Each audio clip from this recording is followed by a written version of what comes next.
はい、国産食堂の投資です。この動画はですね、ミックスチーズで作るチーズフォンデュの作り方の後編ということで、お野菜ですとか、ウインナーとかですね、そういったものの美味しく湯がくコツなんかをですね、プロの視点からちょこっと紹介していこうかなというふうに思います。それでは早速作っていきましょう。今回の内容はざっくりこんな感じですね。では、まず一番時間のかかるじゃがいもからいきましょうか。じゃがいもは皮付きのまま湯がいていきます。そうするとすごく美味しく仕上がりますね。で、洗ったじゃがいもを鍋に入れまして、で、塩を入れた水で湯がいていくんですけども、この時の塩分濃度を覚えておくと便利ですので紹介します。だいたい水 500cc に対して小さじ3分の2ぐらいですね。だいたいそうですね、1% 弱っていうところですかね。そのぐらいの塩分濃度で湯がいてやると美味しく仕上がります。ご家庭の鍋によってですね、この 500cc やところじゃがいもの頭が飛び出てしまうだとか、そういうような場合はですね、若干水の量を増やしてやって、同じ割合だけ塩の量も増やしてやって、要は塩分濃度 0.8 から 1% 弱ぐらいですかね。そのぐらいの塩加減で湯がいてやると美味しく仕上がります。また鍋はですね、できるだけギチギチに入るみたいなちっちゃめの鍋を使うのが美味しく仕上げるコツです。あんまり大きい鍋にですね、水をたっぷり入れて、じゃがいもを入れて湯がくとですね、味が逃げちゃうんですね。ですので、できるだけ小さい鍋を使ってお水を入れた時に、水が少し、そうですね、1センチ弱ぐらいですかね、お水がかぶるぐらいの量でやってやると一番ベストですね。今回この鍋ですと水 500cc を入れました。そしてもう一つのじゃがいもを美味しく煮るコツなんですけども、こうやってですね、皮付きのニンニクを一緒に入れてやるんですね。これフランス人がよくやるんですけども、ほんのりと風味がついてですね、決してニンニク臭くはならないんです。ほんのりと感じの香りがついて、とってもね、美味しく仕上がります。もしタイムとかのハーブがあったら、それも一緒に入れてやると、ドライのタイムはダメなんですけども、フレッシュのタイムとニンニクとかを一緒に入れてやると、すごくね、美味しく仕上がります。今回ちょっとニンニクだけを入れます。そして鍋を火にかけまして、沸くまでは強火で大丈夫です。そして沸いてきて細かい泡が出始めてきたら火を弱火に落とします。そしてこの状態で、2、30分ですかね、コトコトと煮ていきます。じゃがいもを美味しく湯がくコツはもうここですね。弱い火でコトコトと煮ると。これフランス人は微笑むような火加減で煮込むみたいな感じな表現をするんですけども、こんな感じのこの低い温度で煮てやると。そうすると旨味が逃げずに美味しく仕上がります。で、煮ている間にですね、水分が蒸発してじゃがいもの頭が出てきてしまうようでしたら、その分水を足してやれば大丈夫です。水は蒸発するんですけども、塩分は蒸発しませんので、減った分水を足してやれば元に戻ります。で、この画面ぐらいの大きさのじゃがいもでしたら、2、30分湯がいてやると、ある程度火が入ってくれますので、こんな感じで爪楊枝を刺してやって、スッと入れば火が通っています。火が入りましたら、ざるにあけて、熱いうちに皮を剥いていきます。熱いのでやけどしないようにだけは十分注意してください。こんな感じにキッチンペーパーをかまして剥いていきます。皮が剥けたじゃがいもは好みの大きさにカットしておきます。この時ですね、湯がいて本当にすぐやとですね、カットする時に結構パカッと割れてしまうことがあるものですから、ちょっとだけ置いておいて、少し粗熱を取った状態でカットしてやると綺麗に切れます。煮る時に一緒に入れたニンニクは捨てます。バットに開けてキッチンペーパーをかぶせて保温しておきます。次にチーズフォンデュに合う意外な食材を紹介します。それはですね、レンコンなんですね。ちょっと意外なんですけども、このレンコンのこのねっちりとしたこの食感とチーズフォンデュのソースがね、非常によく合うんですね。ではちょっとレンコンの湯がき方も紹介していきます。先ほどのじゃがいもと同じように水 500cc に対して塩小さじ3分の2ぐらい、1% ぐらいですね、お塩を入れて湯がきます。そしてレンコンは色を白っぽく仕上げたいので酢を少し入れます。そしてじゃがいもと全く同じように湯がいていきます。レンコンもそうですね、2、30分ぐらいですかね。そろそろいけたかなと思ったら少し切って食べてやって柔らかくなっていたら OK です。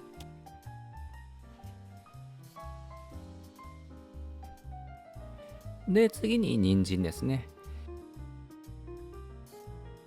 人参はチーズフォンデュの時は普通にお水で湯がいてやったら大丈夫と思います。じゃがいもと全く同じ要領で弱火でコトコトと煮ていきます。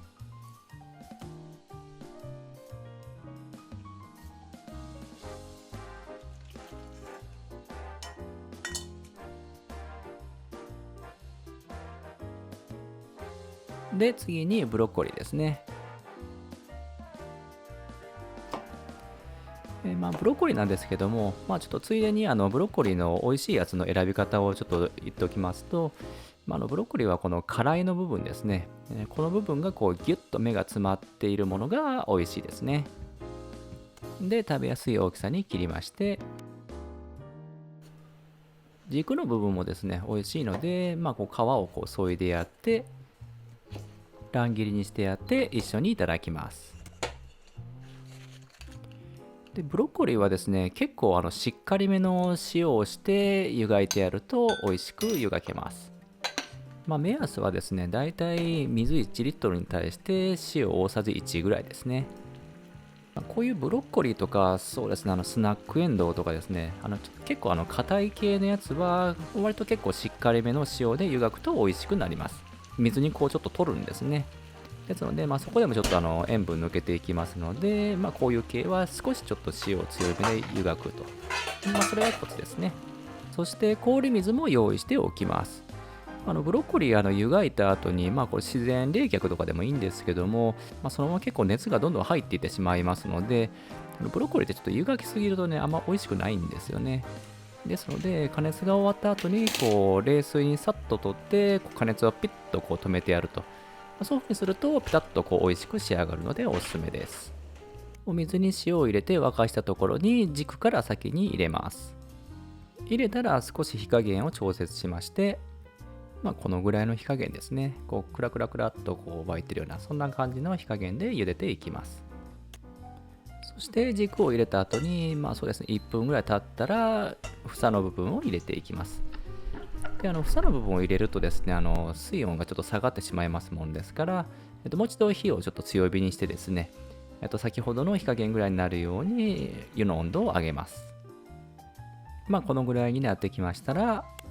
火を落として、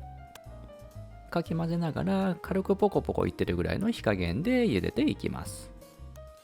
で、そろそろ火が通ったかなと思ったら、硬そうなところを一つ冷水に取ってやって、味見をして火が通っていったら OK です。すぐに冷水に取って加熱を止めます。冷水に取るのはですね、別にキンキンに冷やすためではないので、加熱が止まれば OK ですので、さっと水に取れば OK です。加熱が止まったら、このぬるいぐらいのうちにすぐ水を切ってしまいます。で、ブロッコリーを湯がいた後にですね、ぜひ使っていただきたいのがこれですね。サラダスピナーです。サラダの水切りをするときに使う、遠心力で水分を飛ばすみたいな、そんなやつなんですけども、ブロッコリーって湯がいたとき、それから冷水に取った後に、辛いの部分に水をいっぱい含むんですけども、そこの部分ってあんまり美味しくないんですね。ですので、そこの部分の水をこうしっかりと切ってやると。そうすると味がすごく美味しくなります。水を切った後見ると、これ見えますかね。結構これ水出てますよね。これだけカラの部分に水が含まれていたと、そういうことですね。このサラダスピナーも結構そんなに値段もしないですし、1000円ぐらいで、僕、これもう20年以上使ってるんですけども、全然壊れませんし、1個あるとサラダとかにも使えるし、非常に便利です。一応概要欄にも一応リンクを貼っておきます。ブロッコリーも同じようにキッチンペーパーをかぶせて保温しておきます。あとはベーコンですね。ベーコンはですね、ちょっとブロックベーコン使うんですけども、こう焼くとちょっとチーズフォンデュにはちょっと主張が強すぎるというか、その焼いたやつをチーズフォンデュのソースにつけるとベーコンの香りがソース全体にもついてしまいますし、そういった意味でもチーズフォンデュに関してはベーコンはボイルにした方が美味しく仕上がるんじゃないかなというふうに思います。ベーコンのボイル自体は普通にひたひたのお湯で静かに3分ぐらいですかね、軽く温める程度に湯がいてやれば大丈夫です。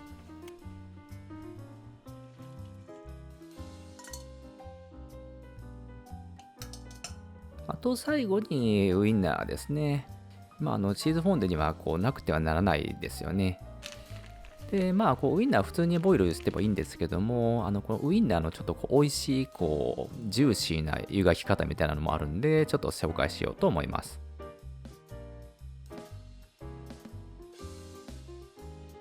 まず、お湯を沸かしまして、